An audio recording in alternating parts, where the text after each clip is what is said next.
Welcome back to the Road to National series. In today's episode, I'm going to take you through a dynamic effort lower workout, and later on in the video, I'm going to be talking to you about managing your overall health when it comes to gaining strength and powerlifting. But first of all, this is me doing my dynamic effort squats for the week. This is the third week in my 3-week waves of dynamic. It is the heaviest week, so I'm doing 3 sets of 5 at 90% total 1 rep max.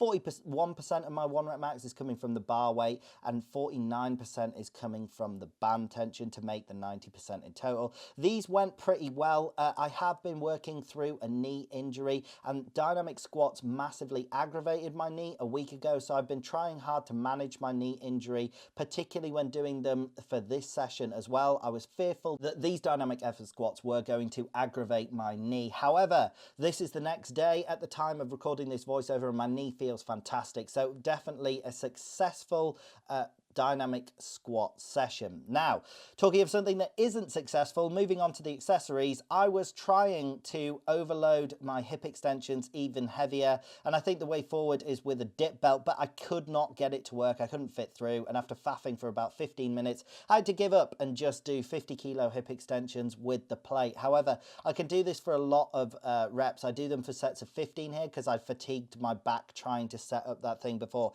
but I think I could probably do them for sets of 20, and I want to go heavier. So if anybody knows an efficient way to overload hip extensions better than just holding a plate, I don't think I can hold many more without my grip fatiguing before my back. I'm pretty convinced a dip belt is the way to go. But anyway, any suggestions down in the comments are much appreciated. So after these hip extensions, I do quad extension isometrics. Again, I'm doing isometrics to help manage my knee pain, because when I went through a full range of motion, particularly in the most bent position for my knee, that was very much aggravating it. However, these heavy isometrics, one, I think that they help my knee feel better today, like I mentioned, but two, they are actually very useful and feel a lot like grinding through a max effort lift when it comes to a stop. Trying to hold a heavy isometric on my quads felt a lot like when I'm trying to grind through a heavy squat. So I'm planning on incorporating them more in my training. Even if I didn't have a knee injury, I recommend you incorporate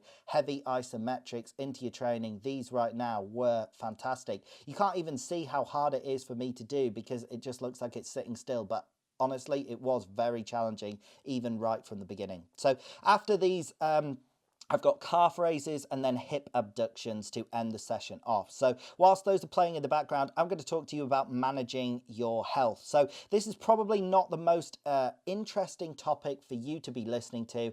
And I realize that a lot of the stuff I'm going to say you'll have already heard. But I think that reinforcing things you've already heard is what makes people change in the long run. I can't tell you how many times I had to listen to calories in, calories out is the way to lose weight before I actually believed it. I had to listen to it from about like 50 different sources on YouTube. So I think that reiterating things you've already heard is not bad. And if you just want a quick summary of what I believe you should do, this is it. So first, and the main thing that you need to do is make sure you're not getting obese. That is the main risk for strength athletes, because eating a lot and becoming obese is actually glorified massively within strength sports, in strongman hugely, in things like rugby and American football as well. When trying to gain lots of strength, the idea that you have to eat big to get big, and in higher weight classes in powerlifting. In lower weight classes, it's nowhere near as bad, but as you get up to the top scale, like I am doing, I'm in the second till highest weight class in the IPF, it is very much glorified, the idea that you need to keep eating, and it's perpetuated worse by bodybuilders saying the hardest part of the job is eating when you don't feel like it. That is a load of nonsense for most people. Most people are overeating. You do not need all of those excess calories to go into muscle building and also for your workout. It feels great to eat in a massive surplus. You feel like you have loads of energy, but it is disproportionately bad for you and is actually probably going to shorten your career by giving you health problems. So leading on from this, the next thing that I think you should monitor is your sleep. Sleep apnea is a silent killer, can literally take decades of your life. And if you are a larger individual, I am going to get a sleep study done because I am a 250-pound male. That is large enough for my airways to be having issues with sleep apnea at night, and you cannot tell. I can't tell whether I have it or not. And I sleep like 9 hours a night, so that's probably enough sleep for me to feel well rested.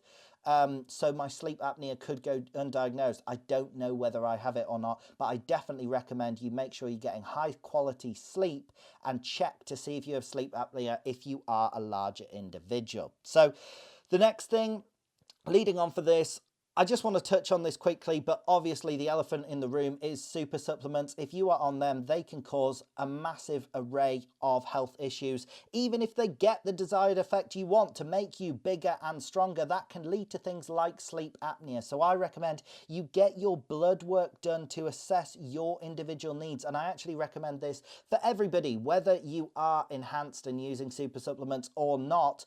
Go and get your blood work done and see if you're deficient in anything. See if you can sort it out through diet. But if you can't, then take extra supplements to help you. Seek the advice of your doctor and see what they recommend. But getting blood work is a fantastic way of managing your health. It is going to help you recover better, which is going to be better and make you stronger, but also it's going to extend your career, just make your life, all aspects of it, both the quantity and quality, better. And then the final thing to say is that the other main component in keeping you healthy is cardio. Cardio is great because it's going to increase your work capacity and GPP. That is, I've done another episode on that. If you want to go and check that out in this series, it's literally entitled GPP and work capacity, but it says all of the benefits of them. But basically you're going to recover more efficiently in between sets, in between workouts, and in between attempts and events in a competition. So the last thing that you should be doing is doing some form of cardio. It could even just be going on walks. That is my main form of cardio. So coming back to today's workout, just ending off the session with the final set of hip abductions. They do kill the outside of your glutes way more than you'd expect. So that is it for today's video. I hope you did in fact enjoy the video. If you did, drop it like, drop a comment, subscribe, click the bell, and have a great day.